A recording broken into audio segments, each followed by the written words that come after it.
আমরা এমন এক দেশে বাস করি যেখানে সমস্যার কোনো শেষই নেই।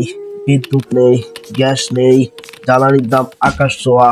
কিন্তু প্রশ্নটা হচ্ছে, এটা কি শুধু সমস্যার দেশ, নাকি সমস্যার পিছনে আছে কোনো বড় গল্প? আর সবচেয়ে বড় প্রশ্ন, সরকার বদলালে কি সব বদলে যায়?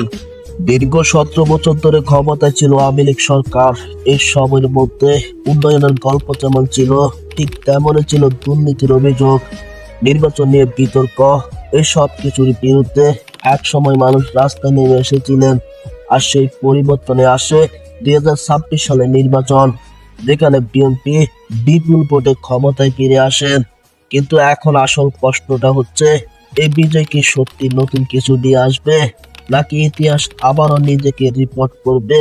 বিএনপি কি নতুন পথ দেখাবে, নাকি আগের সরকারের মতো একই ভুল করবে? দেখুন, বাংলাদেশের রাজনীতিতে একটা জিনিস আমরা বারবার দেখেছি, ক্ষমতায় গেলে দল বদলায়, কিন্তু সিস্টেমটা খুব একটা বদলায় না। বাংলাদেশে আজ একটা অপরাধের রোটে গিয়ে দাঁড়িয়েছে, একদিকে পুরনো রাজনীতি আর অন্যদিকে নতুন সম্ভাবনা।